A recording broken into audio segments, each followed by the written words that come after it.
right, Sussex Tech Auto Body students, I have a typical small body shop job here. We got some pretty deep scratches, and we got a pretty aggressive ding. It's much harder than it might have ripped through there. It almost feels like that might be an aluminum fender. I'm not sure. This is something you run into on a daily basis in a body shop, and this is the kind of dent that my sophomores by the end of the year will be able to fix. So I'm gonna shut this camera off, get some tools together, and I'll be back with you in a minute. Okay guys, if I had you guys in here more than one day a week, which I'm hopeful for long we'll be able to do that, the correct way to do this job would be to take this headlight out. To take this headlight out, we got to take this bumper off. You guys aren't in here that long, and this car can't, obviously this is, you know, somebody's nice car. It can't stay in here for 3 weeks waiting to get this little job done, but it is a perfect lesson for me to show you guys. So I taped it up. That masking tape is a couple layers thick, and that's going to protect this headlight. Now, I got my little 3-inch baby grinder. It's got a 36 grit disc on it. I'm going to grind this to bare metal.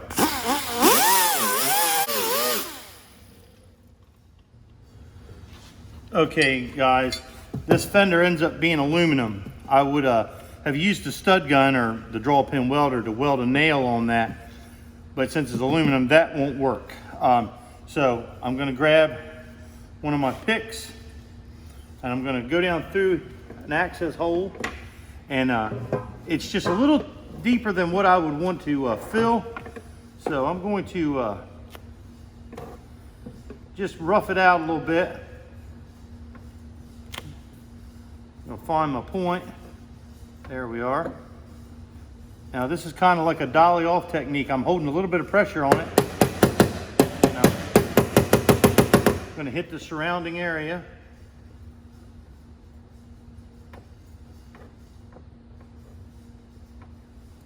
And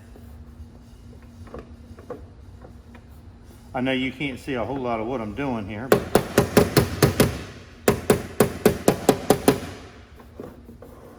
okay. I think that'll do. Now I've got a feather edge around this with 80 grit. Okay, I got 80 grit on a DA, and I'm going to feather edge around this, and I'm going to feather, well, actually I'm going to rough up around these scratches. I'm not going to try and feather them out because they're so deep. I'm going to put some body filler in them.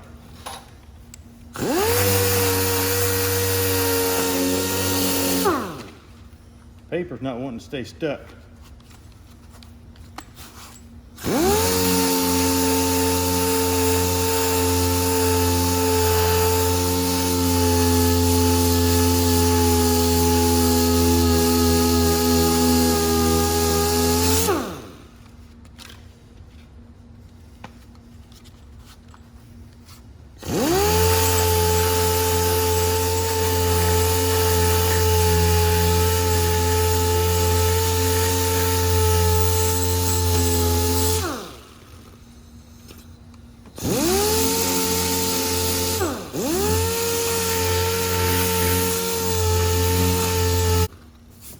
Okay guys, see all these dark spots and everything?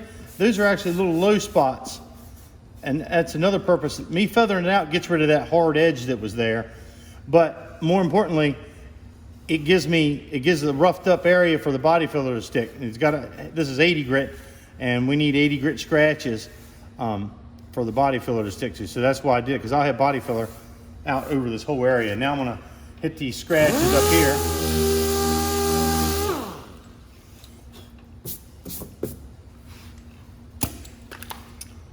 Okay, now I'm not going to feather that scratch all the way out because there's a little bit of a dent right there too, and I'm just going to put a little bit of body filler on it.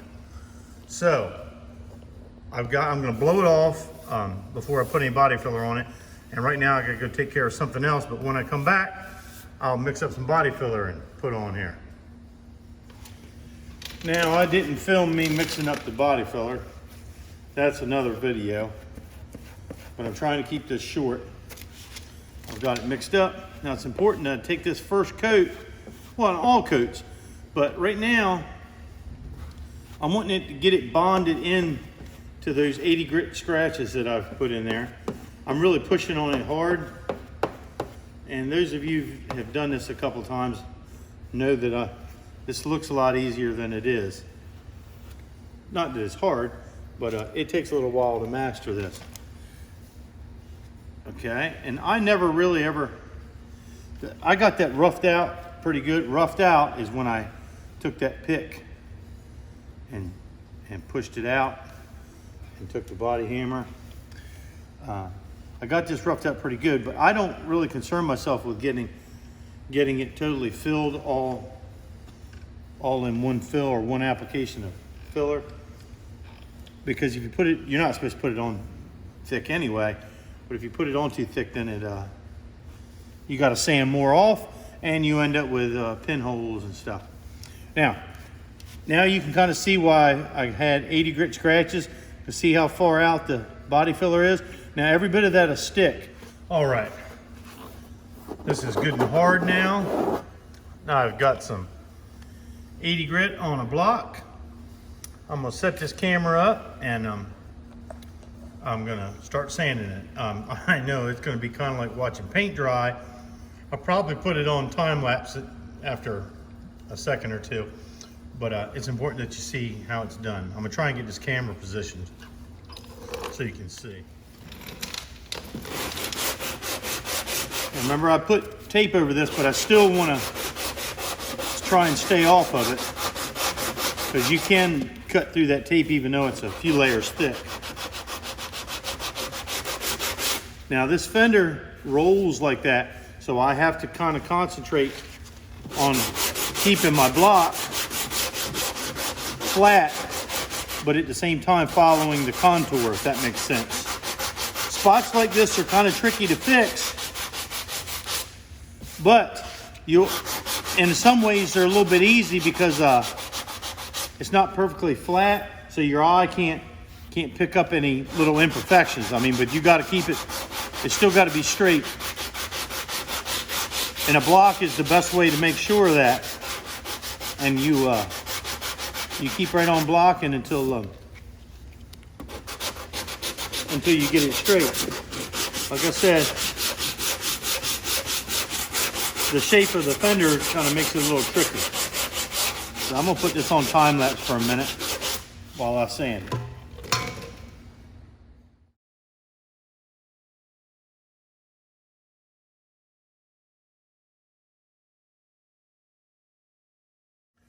Okay, guys, I don't know how long or how much you could see while that was on time lapse, but you guys that are working on the mailboxes, you know that I said when you get it just about where you want it, straight in this wise, I switch from the 80 grit to 180, because most important thing is we can't prime over 80 grit scratches. We can't. The courses you want to prime over is 180. Now this area here, I didn't sand as much because they were basically, it was a little bit of a dent there, but most of it was just big scratches and gouges in the aluminum, because the fender's aluminum. So what I'm going to do now is I'm going to switch over to 180 on the block, and I'm going to continue blocking. And again, I don't know if you could tell, but I went all different directions when I was blocking that. Now I'm going to switch over to 180, and we may have been able to get it on one fill. I wasn't really planning on it. I mean, it wasn't important that I got it on one application of filler, but we may have gotten lucky. So let me switch my sandpaper out. All right, now I've got 180 on here. I'm going to continue to do the same thing. I'm going to go all over the place, or all different directions. Anyway, back to like with the mailbox guys, a lot of you're like get a little discouraged. That wasn't 2 minutes I don't know how long it seemed like it took on that time lapse. I wasn't 2 to 3 minutes if I was that long with that 80 grit on there, and I've got this shaped up pretty good. Again, I'm going all different directions. That feels good there. And what I'm trying to do is, it's important that I get all of those 80 grit scratches sanded to where they're all 180 grit scratches. Like, I don't know what you can see, but like all these are 80. And I want to sand this until all of them are going, because I don't know if you can see it. You can see those ones that are going this way. Those are all 80 grit scratches. I want to make sure I keep sanding with this 180 until all of those are gone. And there's nothing left but 180. Okay, I'm going to shut this camera off for a minute and finish this up so I can keep this video short. I think you get the idea of what I'm doing here.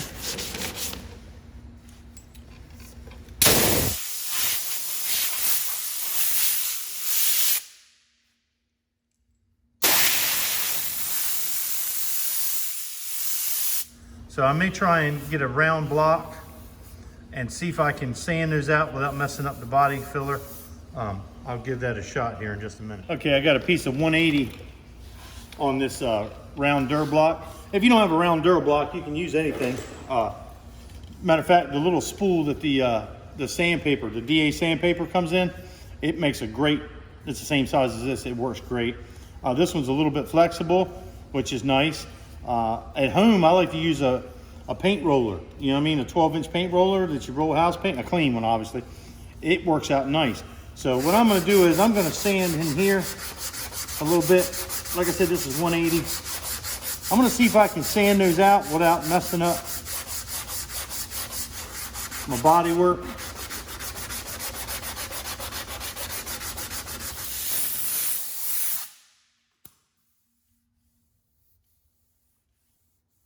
Got it, folks. I believe it's going to be just fine. Not going to have to put anything else on there. All right. Now I'm going to get some 320 grit sandpaper, and I'm going to go around all of this with 320, and I'll explain that to you in a minute. All right. I got a piece of 320 grit. Somebody folded this up like this and was using it.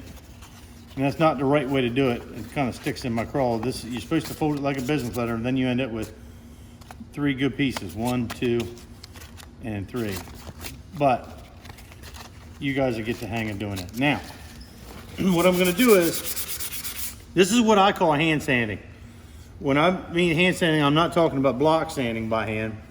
If I had 320 on this, I'd be blocking it with 320. I'm not. I'm hand sanding. When I hand sand, I kind of wrap one of my pinkies around it like that, my thumb, and you kind of want to go in all different directions so you don't end up with finger marks. Now, I'm not necessarily, well, I'm not trying to turn the 180 grit scratches into 320 grit scratches. I'm trying to sand the outskirts of this body work with 320 so that the primer surfacer is it will stick. Now, can you see that little shiny edge around there, around that light? That primer will not stick. So I kind of folding this up. That's where taking the headlight out is the way to go, but in order to do that on this car, you got to pull the whole bumper off. And we don't have that kind of time. So what I'm doing is I'm going around, because we can prime over top 180 grit scratches with surfacer. Now, I mean, you got to let it cure all the way, and sand it, which we're going to do. But I like to go around it with 320. 320 is kind of on the coarse side. You can't paint over it. Well, you can paint single stage over 320. Let me clarify that. If you were going to paint single stage paint, which is single stage, I'll explain it to you, is where you don't have to clear it. It's not base clear, it's one shot, it's done. It has enough body to it that it will cover up 320 grit scratches. But base coat never will, especially not this color. This particular color is, what's it called? I don't know what it's called. It's in German, but it won't cover that up. So there, all sanded with 320. I'm trying to keep this area as small as possible because we're gonna have to blend. What I'm saying by blend is we're gonna put color to here and we're gonna blend it out, and then we're gonna clear the rest of this fender. I'll prep that, it'll be another video. Okay, I got this thing taped up. There was no need to film me doing that. And the technique is called back taping. And now it's not so much that I don't end up with a visible line here, it's just it seals up this line. So I put the tape sticky side up in this wheel well here and then stuck the paper to it. I did the same thing. I got the hood up, I back taped the edge and put the paper to it. Now, before I wipe this thing down, let me show you. I know we didn't take the headlight out. I'm trying to catch it. See how that's shiny? You'll catch shiny spots. You can't prime over that because that overspray, it'll get on that and it's not going to be stuck, and that could cause peeling later. You just don't do that. That's what hacks will do, and we're not hacks here. So I'm going to take a red scuff pad and I'm going to go around. And back here, this little bit of shiny, I'm going to try not to get any primer back there, but undoubtedly some of them get back there. So I will scuff that. We'll be sanding back there later, but this is just for the primer. But I know for a fact I'm going to get primer up here and it will not stick, and later on it could start peeling, especially on that edge. So I'm going to go around it with a scuff pad and doll it all up, and then we're going to wipe it down. Now that we got it all wiped down, this is solvent based because I got body filler there and I don't want that water based stuff soaking into it.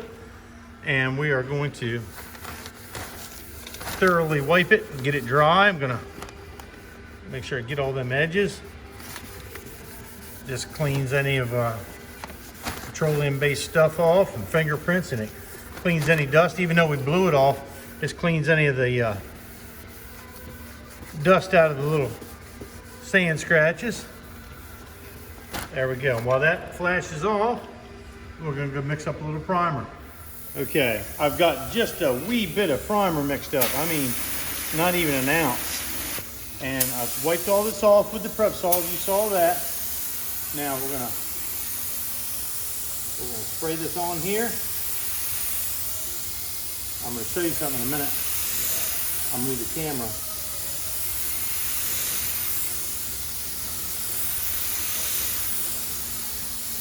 And now I'm not killing it. I'm not pulling the trigger all the way.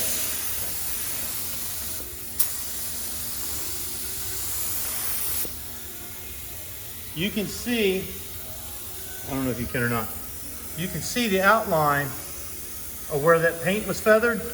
Now if you put that on heavy, it'll lift that. They call it lifting. It'll wrinkle all up and everything. And then there is a stray scratch or two, if you can catch them. Don't want that to happen. So we're gonna let this flash off and I'll put another coat on. Okay guys, depending on which class you're in, you just got done taking some questions about flash time and why you don't want to just pile on 3 coats of primer right away. We let it flash off. See, I can actually touch that. And it's not dry by any means, but that lets all the solvent come out of there and it reduces that shrinking. And it's always important, but it's especially important when I find like that scratch that I found in there. Now we're gonna put another coat on.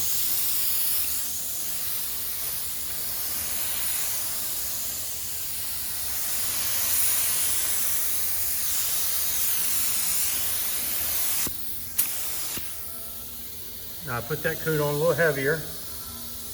I think, and you see the outline of that damage is gone now because I let it flash off. If I hadn't let it flash off and put another coat on, then it would have just piled that much more solvent on there. I think 2 coats is all this is going to need.